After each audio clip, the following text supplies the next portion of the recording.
Okay, ladies and gentlemen, I happen to found this photo JPEG. Is Islam a religion of peace? Okay, after going through all the verses that he quoted, he never really quote the full verse, or he omitted the context of it, but he only take the negative part of it just to defame Islam. So this is clearly the works of the Christian apologists.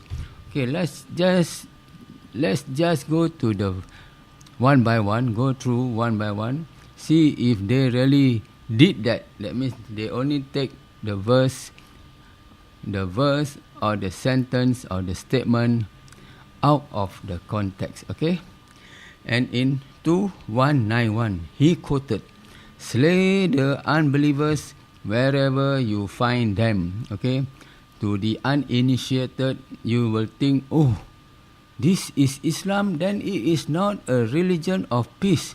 But let's go and find out the verse in 2191. Okay, this is 2191. Let's read in context to at the previous verse. Fight in the cause of Allah those who fight you. You see, you are only permitted to fight to those who fight you first. Okay, but do not transgress limits.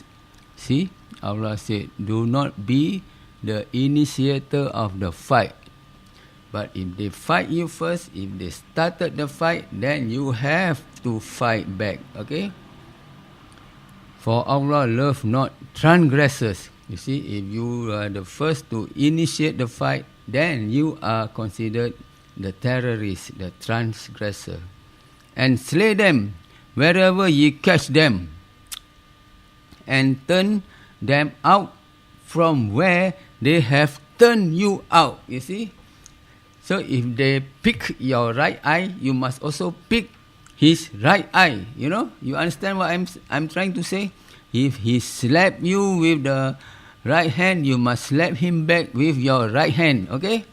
That is what it means.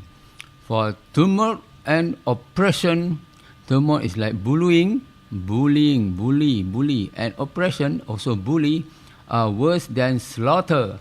But fight them not at the sacred mounts, unless they fight you first there. You see, Islam always fight in the defensive mode.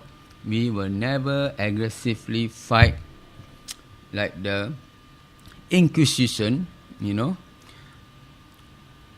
But we will always, that means Muhammad was commanded to fight only in defensive mode. But fight them not at the sacred mosque unless they first fight you there. But if they fight you, slay them. See, such is the reward of those who suppress faith. So it is not wrong to kill them, because they started with their intention, they want to kill you. So Allah said, what? Apple for an apple, eye for an eye, tooth for the tooth. Since they have the intention to kill you, you have the right to kill them. So that is the true message of this verse. But obviously, the uninitiated, due to their innocence, they want to believe that Islam is a terrorist religion. Okay, let's go to their claim of in verse 328 and 385. Muslims must not take the infidels as friends. Let's just go through one by one. 328.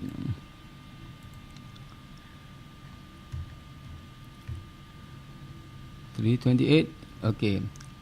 Let not the believers take for friends or helpers unbelievers rather than believers. That means you must not take for friends the unbelievers, because they don't believe you. So why must you friend with them, you know? Correct or not? The birds of the same feather flocks together. Correct or not? So this is the same meaning. God is telling you, flock with those who believe. Do not make friends with those who don't believe you. You know? So even it's the same with in the motivation scheme in your life. They will always say, do not make friends with those who always look down on you, correct or not? But make friends with those who will make you the champion, correct? So this is the same message. If any do that, in nothing will there be help from Allah, except by way of precaution, that ye may guard yourself from them. You see, the idea is to protect your faith, because they don't believe. They will make you into unbeliever instead if you mix with them. You know, they will start to psycho you, and then you will start to lose your ground. You know, so it's the same thing in motivation. In order to be champion, you need to stick around with champions. You don't stick around with losers. You know, you will end up, you know, your motivation will be driven down to the ground by them. You know, they will say, oh, why bother to compete? You know, why bother to be champion? You know, so if you want to be the champion, mix with the champion. Okay, so this is the same thing. If you are the believers, you mix with the believers. Don't mix with the unbelievers. If you are the believer, mix with those who have already achieved higher belief. Like, make friends with your imam, so on, you know. Not like make friends with those who don't even go to mosque, don't even pray, you know. So you are mixing wrongly. This is the message, okay? So that was how they wanted to make Islam looks bad. See, Muslim must not take the infidels as friends. So it's a totally different message from this one. 3-8. Let not the believers take for friends or helpers unbelievers rather than believers. If any do that, in nothing will there be help from Allah, except by way of precaution, that ye may guard yourself from them. But Allah causes you to remember Himself, for the final goal is to Allah. So, see how they twist and turn the words of the Quran, you know. Okay, then in 385, any religion other than Islam is not acceptable. True. The way he put it is so negative. Let's go to 385. 385, way down below. Okay. This is 5, sorry. This is 5. 385.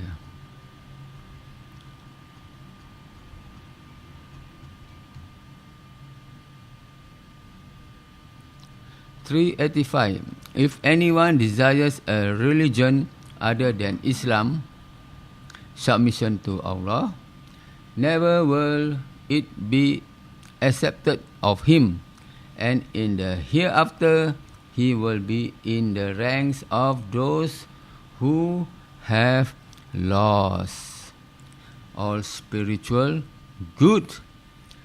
So, if you want to accept Christianity, by all means, carry on, you know.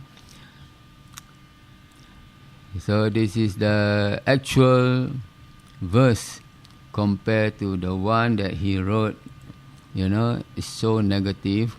Any religion other than Islam is not acceptable. Okay, now 533. Maim and crucify the infidels if they criticize Islam. This is the most negative way to defame Islam. Okay, let's go to 533. Remember, he said, maim and crucify the infidels if they criticize Islam. The key word is criticize Islam. Let's see if in Quran there is such word as criticize Islam.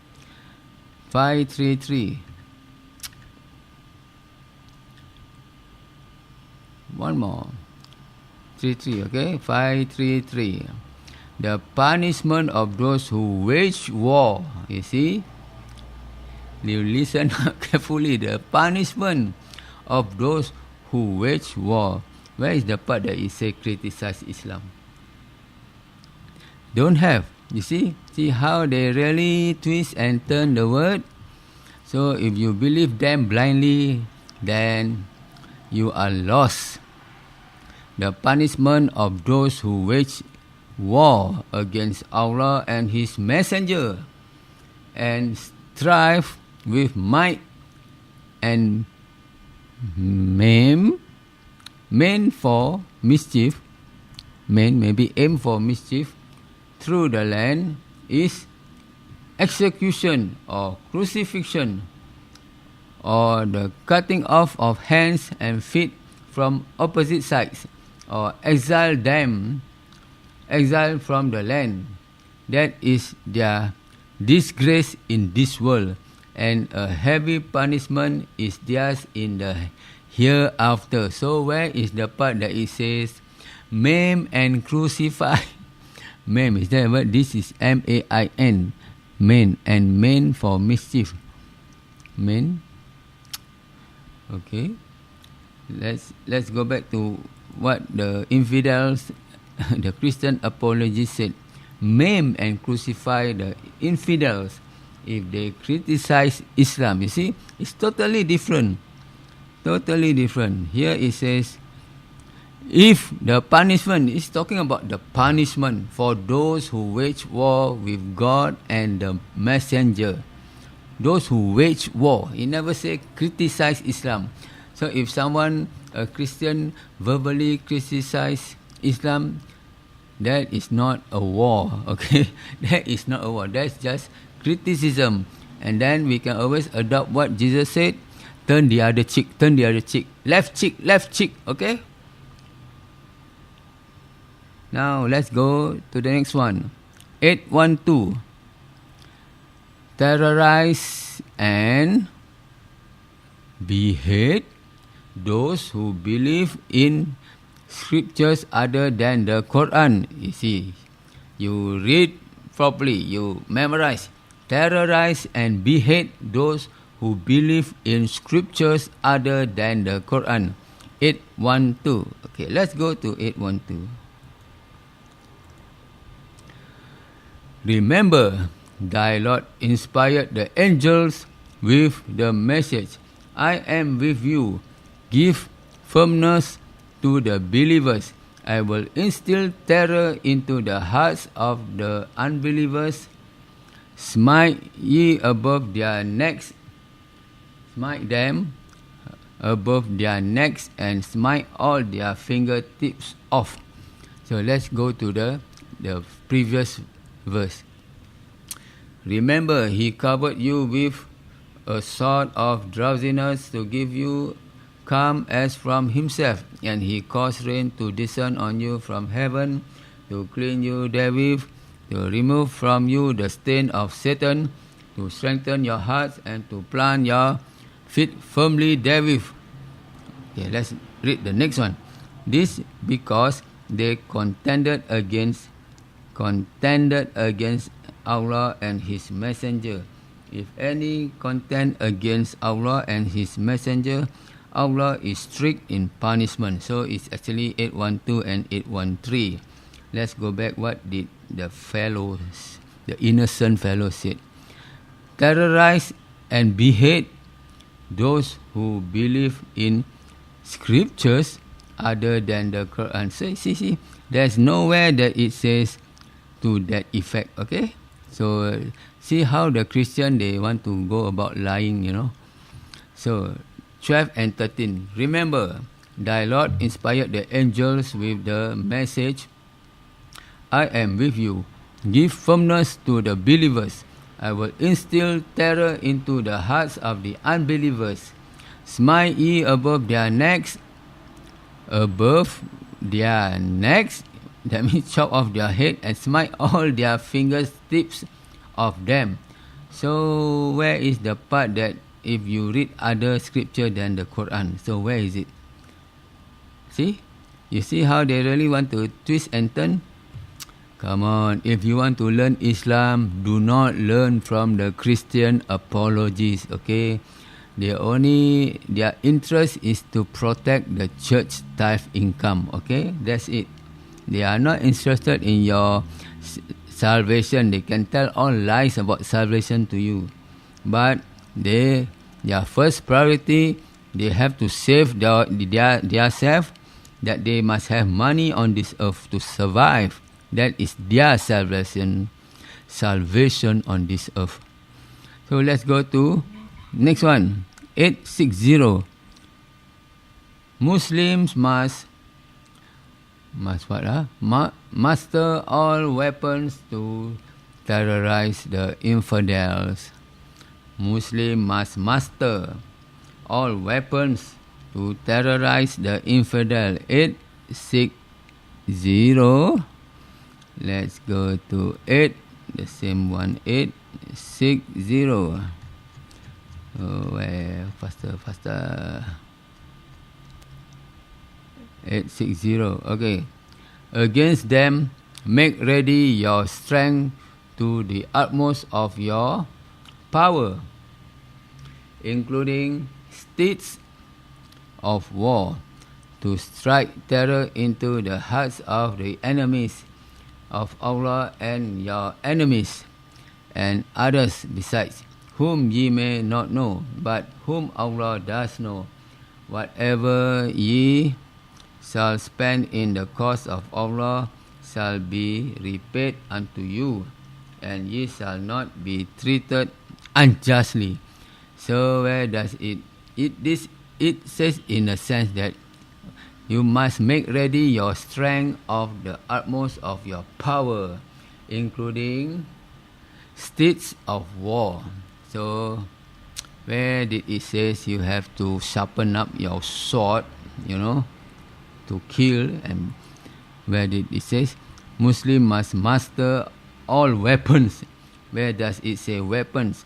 Steeds of war could be strategy of war to terrorize the infidel. See how they really twist and turn the word.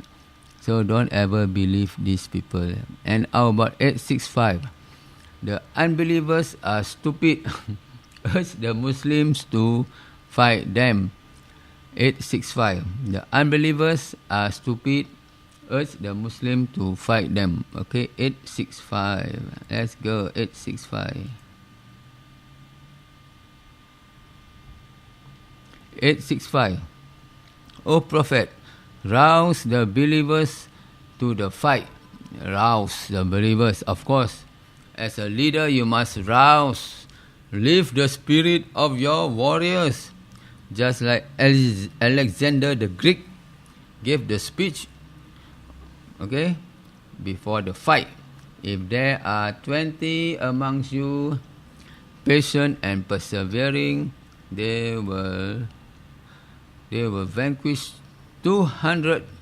If 100, they will vanquish 1,000 of the unbelievers, for there are people without understanding. So where is the part that it say the unbelievers are stupid? Sometimes it's unbelievable. See, the unbelievers are stupid. You see, urge the Muslim to fight them. You see, so don't believe this type of thing. You have to do your own homework. And 9.5. When opportunity arises, kill the infidels whenever you find them. 9.5. Let's go to 9.5. This is 8. This is 9.5. 9.5. But when the forbidden months are past, then fight and slay the pagans wherever ye find them, and seize them. beleaguer them, and lie in wait for them in every stratagem of war. But if they repent and establish regular prayers and practice regular charity, then open the way for them, for Allah is of forgiving, most merciful. So back to the 9:5 by this infidel. What did he say? When opportunity arises, kill the infidels wherever you find them. Okay, quite close. Quite close. But let's read again. 9:5. But when the forbidden months are past, then fight and slay the pagans wherever ye find them. This is in the context of, again, they wanted to find trouble with Muhammad, so that's why the message was sent down. But you see, even in the months of forbidden months are like Ramadan. You cannot fight in Ramadan, But after that, you can fight them and kill them and wait for them and ambush them and do whatever. But if you catch them and then they say, "Oh, I surrender," you cannot kill them. You cannot kill them. The moment they say they surrender, you cannot kill them. That means they have repented. So you must give them proper treatment. Okay. So now let's go to the next one. 9:30. The Jews and Christians are perverts. Fight them. 9:30. The perverted Jews and Christians. Let's go. 9:30. The Jews call Uzair a son of Allah, and the Christian call Christ the son of Allah. That is a saying from their mouth in this day, but imitate what the unbelievers of old used to say. Allah curse be on them, how they are delivered away from the truth. 9:30 sounds like totally different from 9:30. 9:30, the Jews and Christians are perverts. Fight them, you see. Let's just find if there's a word to fight them, The Jews call Uzair the son of God, and the Christian call Jesus the son of God. That is the saying of their mouth. They but imitate what the unbelievers of the old used to say. Allah curse be on them. See, Allah only cursed them. Where was the command to fight them? There is no command to fight them. I don't know which Quran I think must be the Christian Quran, Christians have their own Quran, Do you know that?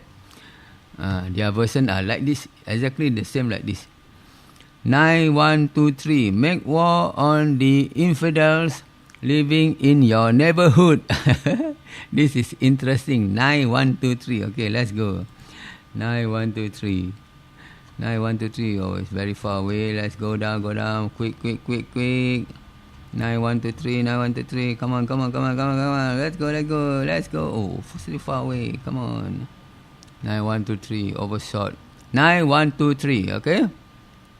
O ye who believe, fight the unbelievers who gird you about.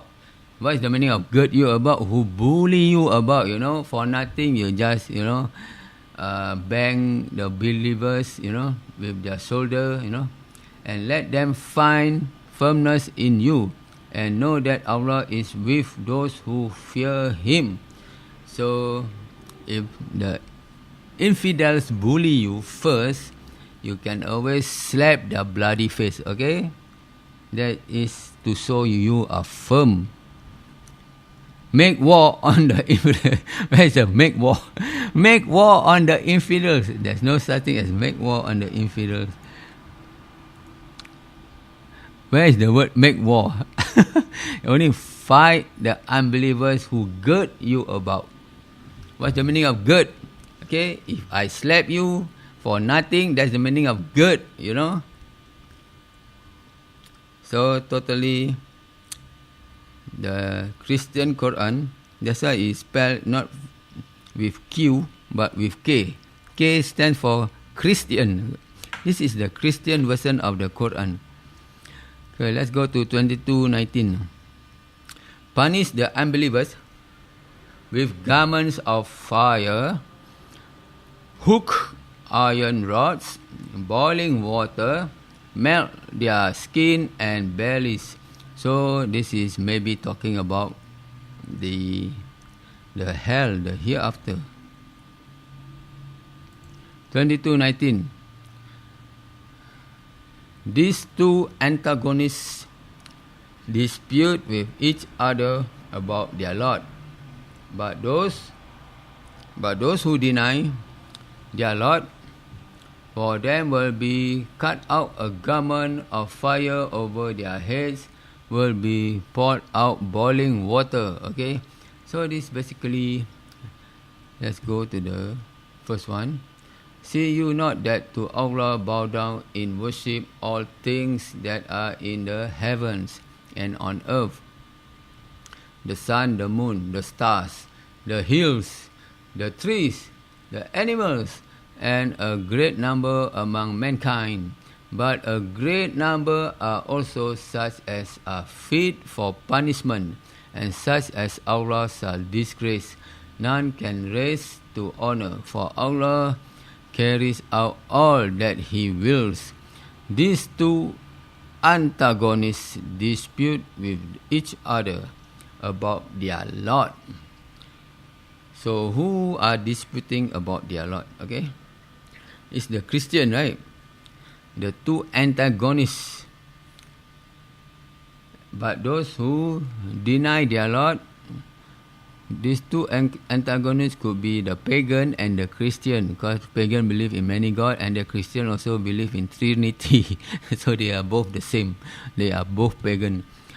For them will be cut out a garment of fire over their heads, will be poured out boiling water. This is will be talking about the punishment in hell. Okay, it is not about meting them out on earth, but it sounds like punish the unbelievers with garments of fire, hook iron rods, boiling water, melt their skin and bellies. See, this is the Christian Quran. It's different from the Muslim Quran. 47:4. Do not hanker for peace with the infidels. Behead them when you catch them. 47:4, the last one. Okay, see how much the Christian Quran had distorted the truth. 47:4. Therefore, when ye meet the unbelievers in fight, smite at their necks at length. When ye have thoroughly subdued them, bind a bond firmly on them. Thereafter is the time for either generosity or ransom, until the war cools down, lays down its burden. These are the commanded. But if it had been Allah's will, He could certainly have exacted retribution from them, from Himself. But He lets you fight in order to test you, some with others. But those who are slain in the way of Allah, He will never let their deeds be lost. So, what is it? What did the Christian Quran say again? 47:4. Go, do not hanker for peace with the infidel. Behead them when you catch them. You see, I'm sorry. This is really the Christian Quran. It's totally different from the Muslim Quran that we have. Okay, so in conclusion, I would say that do not believe rubbish. Okay, do your own homework. Do not learn Islam from Christian apologists. They will distort the truth. Okay, because they have to salvage their income. The tithe system is their income of the church. Without the church members, they are dead. Okay? So thank you very much.